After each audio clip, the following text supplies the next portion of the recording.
as promised, another update. So what's happened in the space of 2 weeks since my operation? Well, got week 1. That's already been logged there, vlogged. Since then, well, I mean, things are going pretty well. There's a couple of things I've noticed. I can eat potatoes again. There's one in the microwave, just finished. So hopefully this won't be a 20-minute one. Let's see. Big differences. First thing in the morning, not in much pain anymore. And like I mentioned previously, the sort of reacclimatizing to what it was like before, and then sort of, adapting to a new normal has now reverted back to what it was before the operation. And it's an interesting one. Like I've previously said, that I'm waking up and I now have just the standard functions, but it's still that association with what it was like before this. What was it like to feel the urge to put things in and take things out, push things out, not like I have to physically spoon them. Anyway, and I've also started to try to put spices back into my food. So I've actually put some red chili flakes into some Thai style soup recently because it was missing it. I'm not going to pretend it needed that little kick. So I put them in, and it seems to all be going pretty well. I do wonder if the IBS that I'd previously been diagnosed with was actually a misdiagnosis, but then we don't really know when the biliary dyskinesia actually started. At least I don't, because I'd had symptoms for so long. They actually tracked all the way back to, when did Michael Jackson die? Comment below, let me know, because that I remember being sat in the doctors in Thornton, which will have been, I'd probably been about 15, 16, something along those lines. So that was when I was first in for stomach cramps and problems. They progressed on to sensations of being kicked in the balls, which inevitably turned out to be, I don't know if I can say it was a gluten intolerance, but I do avoid gluten now to try and look at all my lighting effects, to avoid the sensation of pain that I get, that I got at the time, because obviously it was a trigger food. A sort of process of elimination went through what it could possibly be, and for that longest time I could still maintain vegetables, potatoes, spicy foods. What's the other one? Onions, just anything that eventually I had to whittle down to basically rice noodles, or the gluten-free pasta, which got more expensive and then got worse in quality as well. Shh, microwave. I shall come to you. Where was I going with that? So with the reintroduction, I've kind of expected so the kick in the balls thing, I ended up finding out that acute sort of effect that I had there, and it felt like I was being held down, legs akimbo, bang straight in the balls, was my appendix that I needed removing. I had that taken out. Then I got that sensation again a couple of years later, and that's when I found out I could associate it with gluten. Took that out. Helped because I had a thyroid condition at the time anyway, and I'd sort of been on and off it for years, dating back all the way to Thornton. And postman's just walked past my window. Post lady. And yeah, gluten-free. It's interesting for the amount of stuff that they put gluten derivatives into. So barley is one of the big ones that they put cornflakes and Rice Krispies, and you can have gluten-free Rice Krispies, no barley, gluten-free cornflakes, taste exactly the same. I mean, Kellogg's, what are you doing? You could be, I'd be buying it. I'm still a kid, at heart. Shut up. Speaking of which, shave my non-existent beard. Look at that. Whoa, it's gonna grow in one day. It's gonna grow in one day. Same on that side. I'm holding out hope. And yeah, I think everything's been going pretty well. The one thing that's been really doing my head in the second week specifically is the sensation that I'm having across my abdomen. So I'm actually able to cough and sneeze now without it pulling, but it still feels pretty weird with the twist movements. And I do get reminded quite nicely whenever I go to lift something up, regardless of what it is. Avoided any sort of resistance exercise for a while. That's just on doctor's orders. I say a while, it's been 2 weeks. You know, I was doing resistance to the day before the operation previously. And I got into the gym yesterday, and I only did a cardio workout. And when I say cardio, I mean bike, because it was worth knowing that whilst I've got gallbladder issue, thyroid issue, my neck, my back, don't finish that song. And the earliest sort of, I say earliest, yeah, I think it came before any of them really, was the diagnosis of having a hip problem called femoroacetabular impingement, which basically means that there's a bone growth or spur or something that's grown on the head of the femur, little bony bit, socket, and it's just scraped away, or it could be on the inside of here, who knows, and it's scraped away every time I move, and it's taken a lot of cartilage away, and I get the sensation of arthritis because it's osteoarthritis. Simple as that, really. The exercise that I do adapts around that, because that's what I do for a living. I do what's called exercise referral. Did for a living, because 4 years is a long time to keep that illusion up. Since my operation, I'm getting back into it. Job interview on the 21st, and a offer for a second interview at university. First one was a video task where I had to explain what physiotherapy was and why I want to get into it. And then this one's a face-to-face meeting. So hopefully continue on with life now. I've sort of tracked down the notion of having my hip replaced. So I've got to crack on with that one. Crack on. Sorry. The next step is sort of move forward and consider then, you know, if I get the job, what do I do about university? If I don't get the job, then it's a long time to wait for university. Because I really want to. I think I can in my mind. I'm ready now. So that's all going well with, you know, the constant need to eat. That's another. I'm all over the map. If you've not watched these before, you should know I'm sporadic and I digress heavily, and sometimes I stare off and I wonder about life, but I'm not. I'm trying to remember where in God's name I came from, backtracking. And that is the one most obnoxious thing about this time now in my surgery, post-surgery, getting back on with life, is that I could eat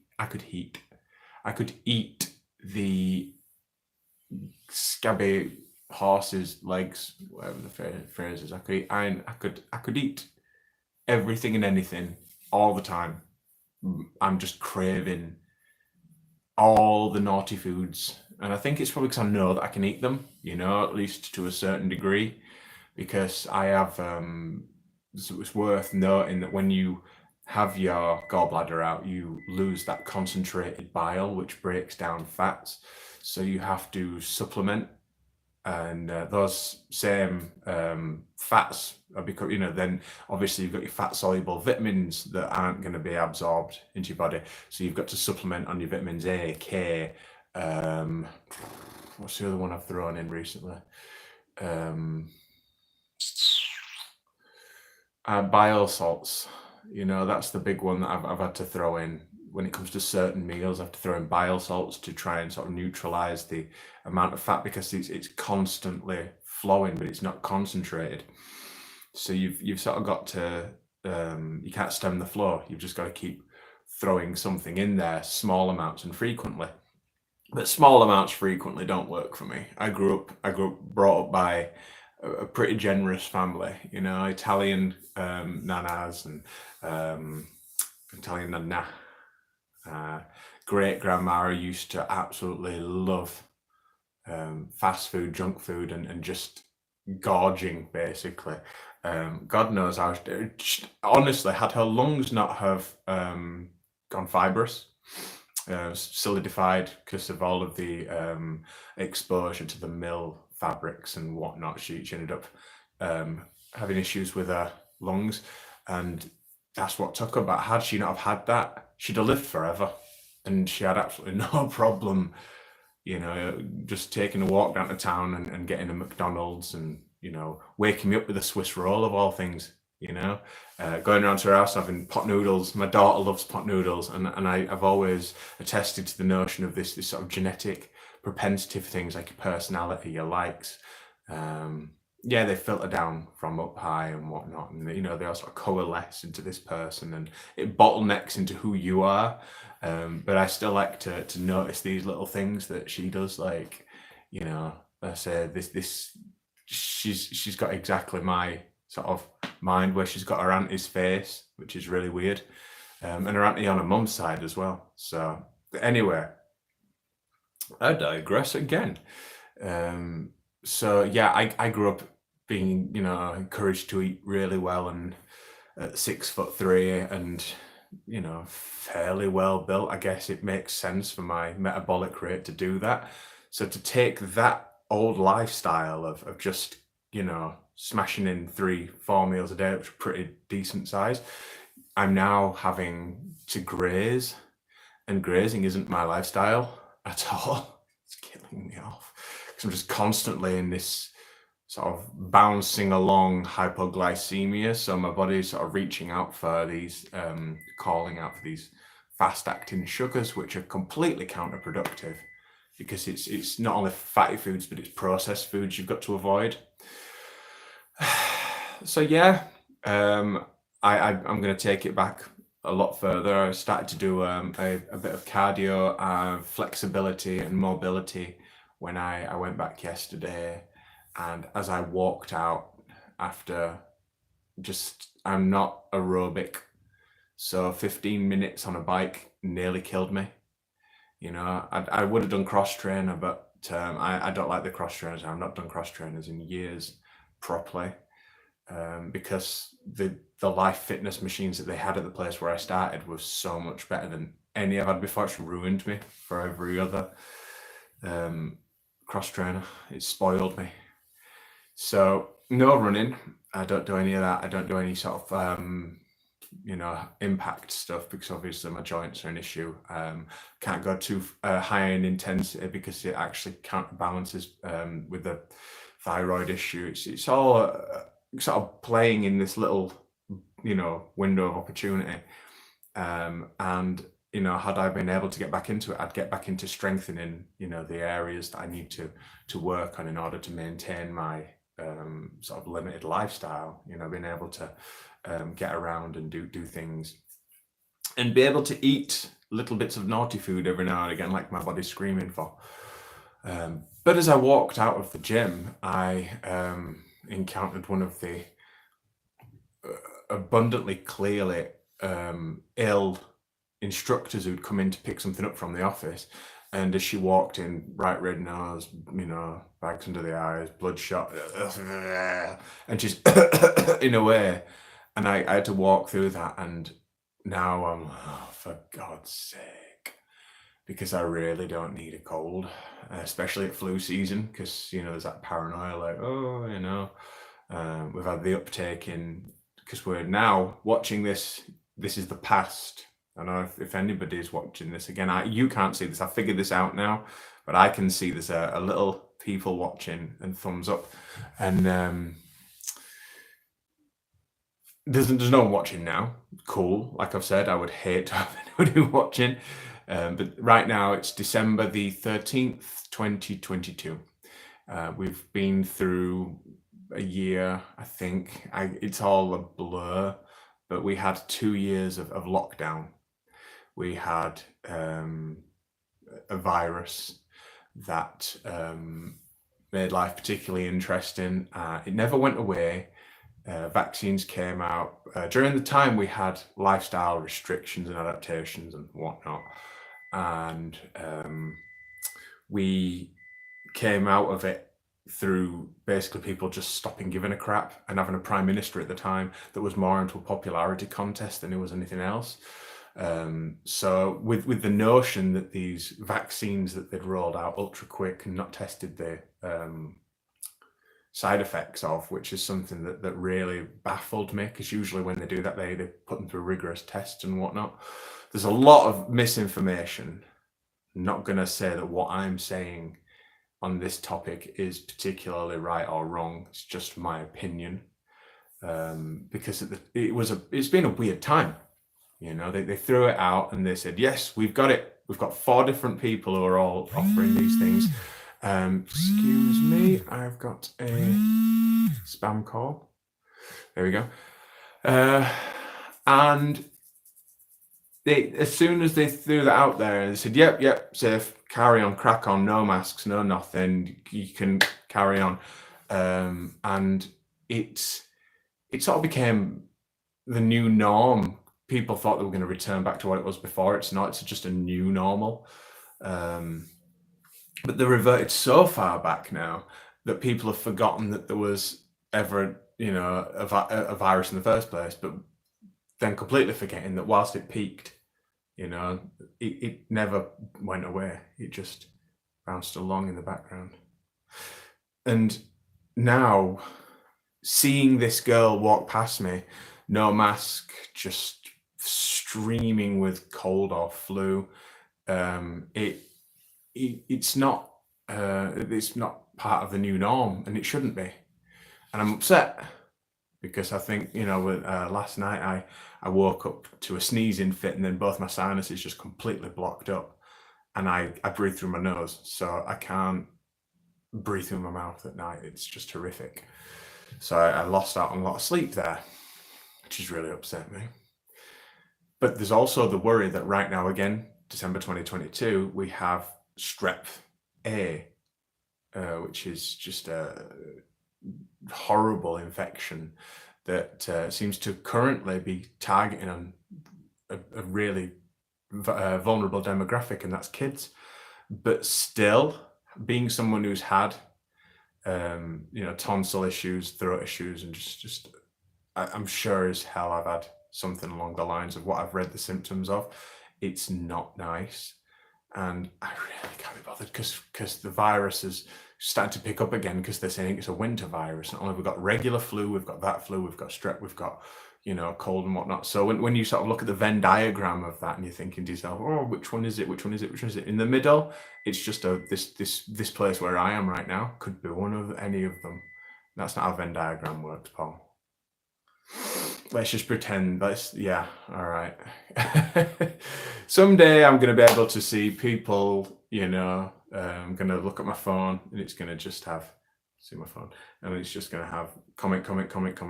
It's just going to be people going, no, it works, and I don't blame you. This is live. If it wasn't live, I'd have shut up a long time ago, deleted the video and started again. But at least you get a accurate representation of what's going on. I'm trying to talk through the condition and the environment that the condition exists in right now, and how that affects how, like, I couldn't have any visitors at hospital. Everyone was wearing masks, everyone was being particularly cautious, which is completely fair. And it's hopefully going to change, but things are awfully interesting on the political side as well, which massively informs the people, that informs then how they behave based on this completely, unprecedented, unseen, unpredicted circumstance that we're currently living in.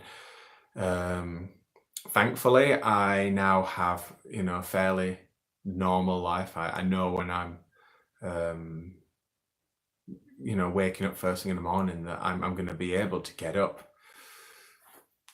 once the feeling from the thyroid has subsided, because that waking up to that is pretty horrific. It's very tiring to not have that thyroid hormone taking the energy where it needs to go, and waking up and feeling like I haven't had any sleep at all. So yeah, health wise, I'm a bit knackered, and I feel this is a bit self-indulgent talking about how knackered I am. Hopefully one day we can at least track it back to where it started, when my kids are watching this when they're older and say, oh Christ, Jex, my daughter's already got she's already on the stomach proton pump inhibitors, they're called, and that's because of a stomach acid issue, which I got from migraine, and she had issues with that, and everything I've got's been from my grandmother's, weirdly. And yeah, sorry about that. I've got a son, I've got a daughter, I've got he's 4 years old now. He's obviously my son. I've got 2 sons and a daughter. Okay, Paul, sorry. I've got 2 older children and 1 4-year-old. My daughter's 15, 16 in January. That's I'm not going to name names now. I'm not going to do that. And a son who is currently 12, and he's in April. April, yeah, 13. So I don't feel old. It's just my body's giving me signs that I am old, and saying, that organ, yeah, you can get rid of that. And I remember how old I am when I see these grey hairs, and the fact that I look like I've been blasted with a particularly loose blunderbuss from my scars from my gallbladder and my appendectomy. So I've got on top and bottom of my navel, center of the chest, just below the pubic area there, or above the pubic area, yeah, to the side, to on this side. And yeah, it looks like I've been in a monkey knife fight, which is interesting. So yeah, if you're gonna go through it, or if you've had the experience yourself, if you've experienced it at this time, if you're gonna experience it in the future, you're gonna hopefully look forward to something better than what I went through in terms of the restrictions and whatnot. Or maybe you're gonna look back on this and say, holy shit, did he have it? Oh Christ, I just swore. Holy hell, did he have it good? And I don't really have anything more to say other than that today, I don't think. I do like making these. I do enjoy, having a chit chat with myself and vlogging my thoughts for, future me to look through and go, oh God, I was a gobshite. Why does his head always turn off? I don't know. It's a neck thing. Maybe I do it in real life as well. It's just walking through short, low spaces and whatnot. And yeah, I guess next one will be a little less health orientated and hopefully something a little bit more entertaining. I'm hoping to put together something for reviews on films or something, because I've got a passion for films, talk about my favorite films, and maybe eat potatoes on, camera again and review them and be able to enjoy them, things that I lost out on before. And you can watch this as somebody who's found this through the Billiary Dyskinesia and say, oh my Christ, I can have that finally again. Or, oh no, I'm gonna have to eat small amounts regularly. I wish someone would have told me that. Okay, so until next time, I'm going to do my absolutely awesome outro, and I'm going to get it right because I've had practice. Not this bit, apparently. Right, here we go. All right, don't like, don't share, don't subscribe, don't comment. I don't want to know. I'd take it easy, be kind to each other. Comment down below about how much you don't like things and make me sad. If it makes you feel better. Cool beans. Adios. Skadoosh.